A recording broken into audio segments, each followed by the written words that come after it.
Hi everyone, welcome back. We've got a brand new story to share with you, so let's begin. My name is Nathan. I'd been engaged to Lauren for 3 months when she asked for a prenup that would ultimately protect me from her rather than her from me.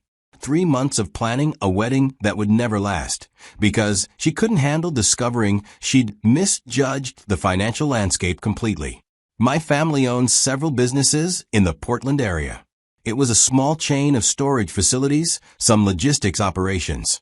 Boring businesses that generate steady income and appreciate slowly over time if you keep your expenses low.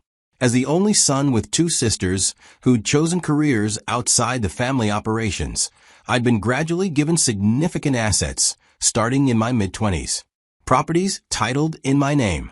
Shares in the family businesses. Trust accounts set up by my grandparents. By the time I was 30, I had substantial wealth on paper, even though I worked a regular job in supply chain management. But I've always kept it private and driven a modest car, a Honda that's easy to maintain. I lived in a lovely but not extravagant apartment, dressed in regular clothes from normal stores. I never bragged about money or displayed wealth obviously. Part of this was personality. I'm naturally low-key. Part was intentional. I'd seen how differently people treated you when they knew you had money, how relationships could become transactional, and how you couldn't tell who valued you and who valued your resources. I met Lauren through mutual friends at a casual group dinner over 3 years before the prenup conversation. She worked in arts and design, creating marketing materials for cultural organizations. She was beautiful, striking features, creative style, and articulate. Confident about her career and her life path. I liked that she seemed grounded despite working in a field often associated with pretension, and that she didn't appear overly impressed by appearances or material things. All in all, she seemed to value authenticity. We started dating and took things relatively slow. Both of us had demanding careers, so we'd see each other mostly on weekends. I kept my apartment, she kept hers. We'd alternate staying at each other's places, maintaining our independence while building a relationship. The relationship felt healthy. Good communication. Compatible values. Similar views on major life questions. After about 2 years, I proposed. She said yes enthusiastically. We started planning a wedding for the following year. Throughout our relationship, I'd never explicitly hidden my family's wealth. But I'd never advertised it either. If asked about my family, I'd mention they own some businesses. If asked about my finances, I'd say I'm comfortable and contribute to the family's operations.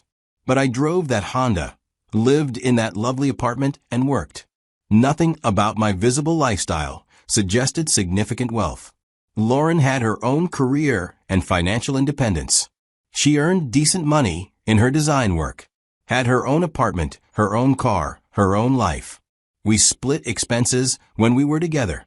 About 2 months before the wedding date we'd set, we had dinner at a nice restaurant downtown on a Friday evening.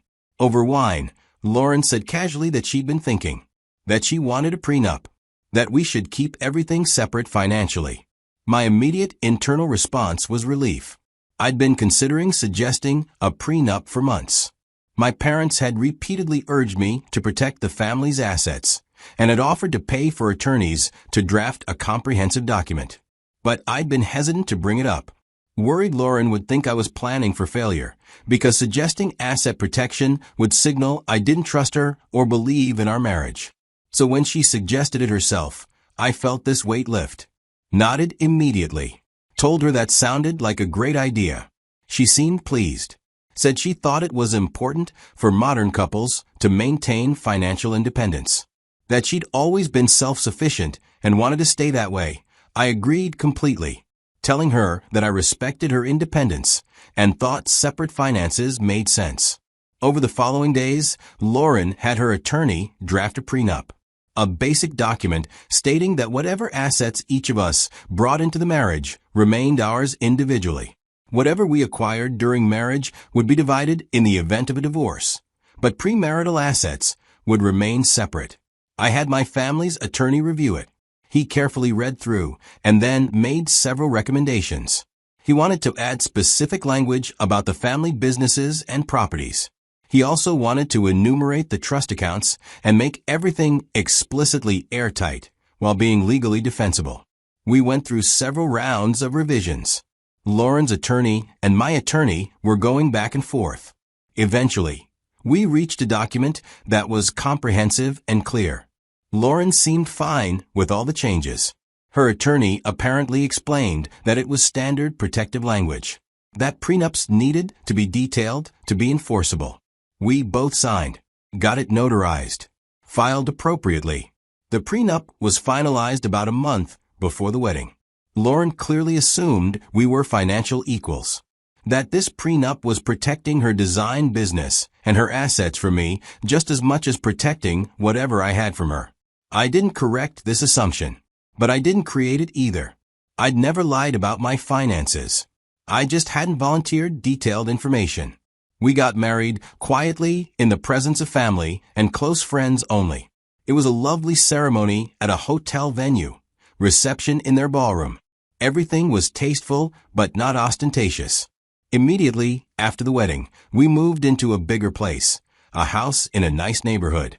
Lauren assumed I'd bought it recently as part of preparing for married life. Reality was that the house had been in my family's real estate portfolio for years. They'd been renting it out until it became vacant around the time of my engagement. They felt it would be a befitting wedding gift. But I didn't explain any of that. Just let Lauren think we were buying our marital home together. Our lifestyle after marriage was comfortable but simple. Lauren would occasionally suggest upgrades. Better furniture for the living room. An additional weekend car. More expensive vacations. I'd gently push back. Say I preferred saving and investing, was old-fashioned about spending, and valued financial security over lifestyle inflation. She'd tease me about being overly cautious and being old-fashioned in my 30s. But she'd generally accept my preference for moderate spending. A few months into the marriage, Lauren mentioned casually that her grandparents were relatively well off, that they'd accumulated significant wealth through smart investments and real estate.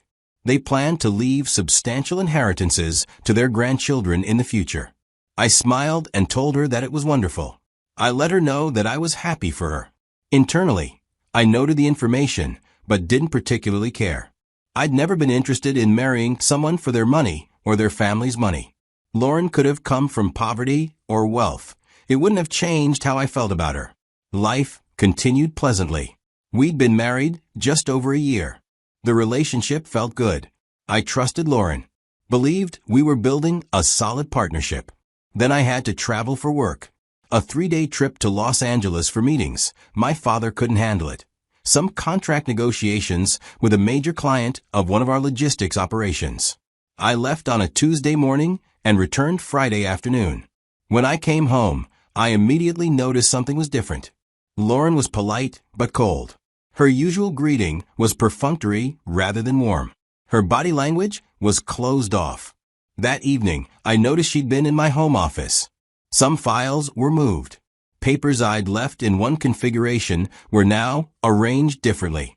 I didn't say anything, but I knew. She'd seen things she wasn't meant to see. My office contained files related to the family businesses, portfolio summaries showing property values, trust account statements, legal documents detailing ownership structures, everything my family had set up over the years. I'd kept these files in my office rather than hiding them in a safe or storage facility. Never thought I needed to hide financial records in my own home. Never imagined Lauren would go through my private papers. But during my 3-day absence, she'd done precisely that. 2 nights after I returned, Lauren finally spoke up. She came into the living room to meet me, where I was unwinding.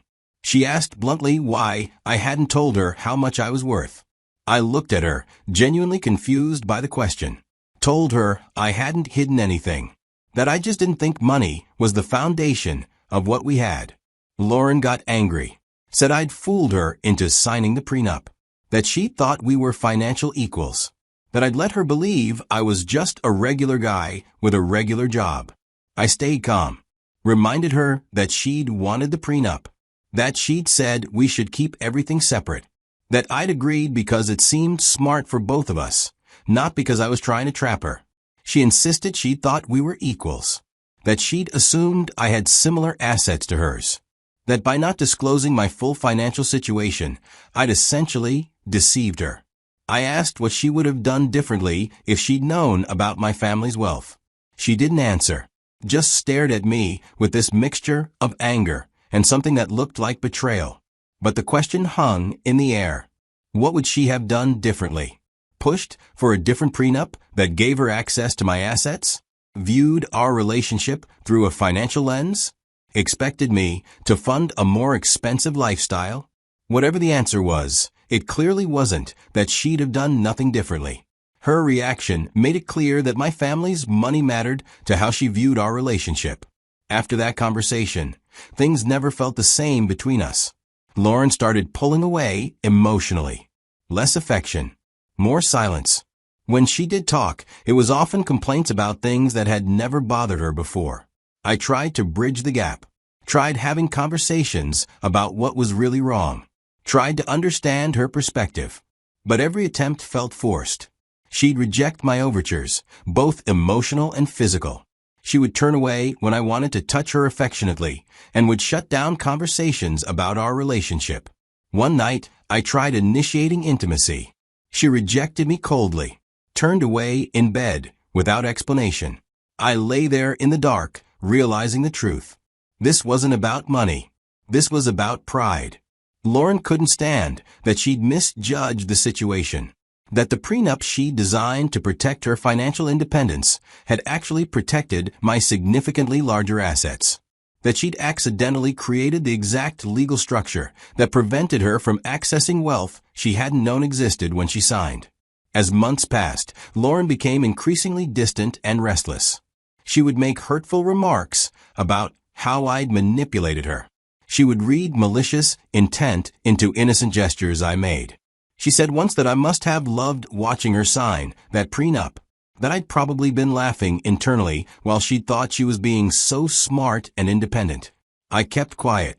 There was no winning with someone who'd already decided they were the victim.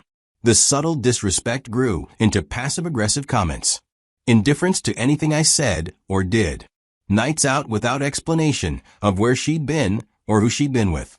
About 2 years into the marriage, Lauren's grandparents passed away within months of each other. She inherited exactly what she'd mentioned, property and substantial investments. I congratulated her sincerely, told her I was happy that her grandparents had provided for her, that she deserved their generosity. Lauren didn't even smile. She just looked at me with an expression that clearly said she was comparing her inheritance to what she imagined I had. The inheritance was significant by usual standards, but apparently not compared to the wealth she'd discovered I had. And that comparison poisoned any joy she might have felt. The warmth that had once filled our home was completely gone, just quiet tension. Two people occupying the same space, but living separate lives. One evening, Lauren said she talked to someone, an attorney, presumably. Said they told her she might have signed the prenup under false assumptions. I nodded slowly, asked if she meant assumptions she'd created. Since I'd never told her I didn't have money and had never misrepresented anything, I just lived modestly and did not volunteer information she'd never asked for. She stormed off. Didn't want to hear that maybe she'd assumed rather than been deceived. A few weeks later, I was served with divorce papers. The filing cited irreconcilable differences. I didn't contest it. I didn't fight the divorce itself because I didn't see the point in trying to save a marriage where my wife resented me for having money I'd never flaunted.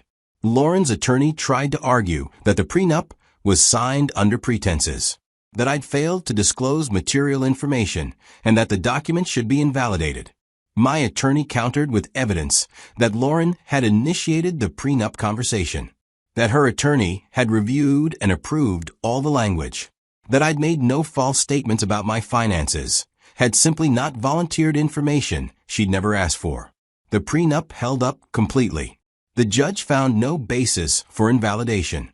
Whatever assets we'd each brought into the marriage stayed ours individually.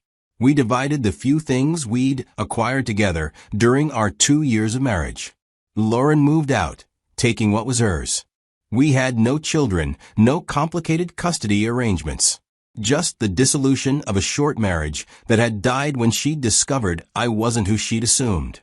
Months later, I learned through mutual friends that Lauren's family had encouraged her to file for divorce. They had apparently consulted with attorneys, hoping to find a loophole to invalidate the prenup. When that strategy failed, when it became clear she'd leave the marriage with exactly what she'd brought into it, they'd apparently been disappointed, probably expected some payout. I can't tell how authentic this information was. Even after the divorce, Lauren apparently still claimed to be the victim. She would tell people she'd been tricked and that I'd deceived her into signing away her rights. I didn't respond publicly, didn't try to correct her narrative. People who knew me understood the truth. People who didn't weren't my concern. I reflected a lot on what happened, on how a prenup that should have protected both of us ended up exposing the relationship's fundamental flaw. Lauren had wanted everything separate. She'd said those exact words when she'd proposed the prenup, that we should keep everything separate. I'd thought she meant financially, because she valued independence and autonomy. It turned out she'd meant emotionally, too. She'd wanted the security of marriage with the freedom of complete autonomy. She probably wanted access to my life without truly joining it.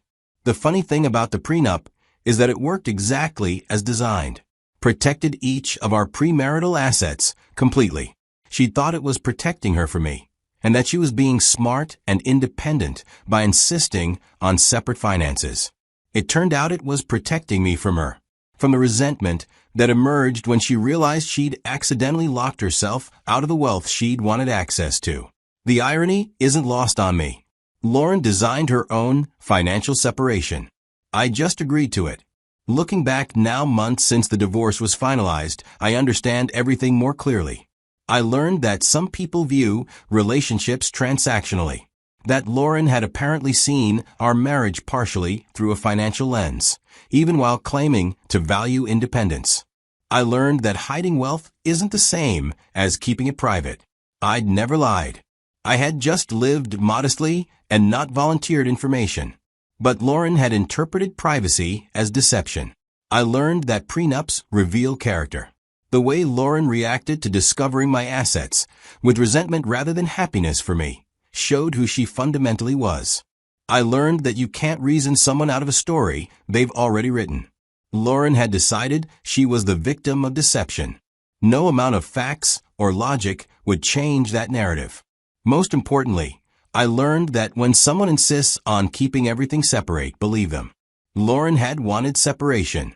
She got exactly what she asked for. Some people think I should have disclosed my full financial situation earlier, as I was deceptive by living modestly and not disclosing my family's wealth.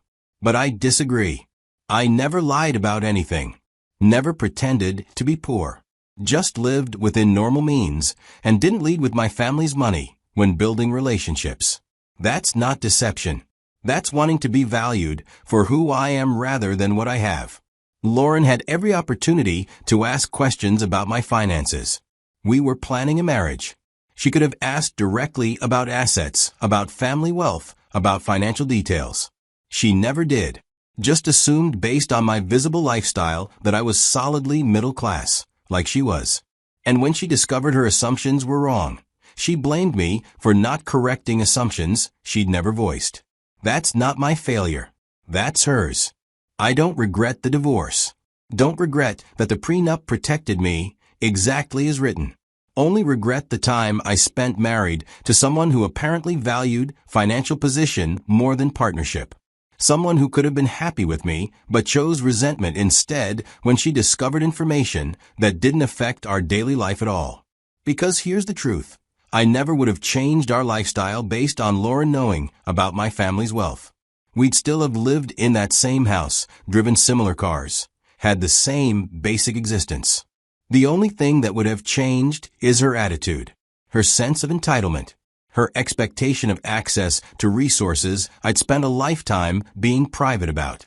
And apparently, that knowledge of wealth she couldn't access because of a prenup she designed was more important to her than our actual relationship. That's not love.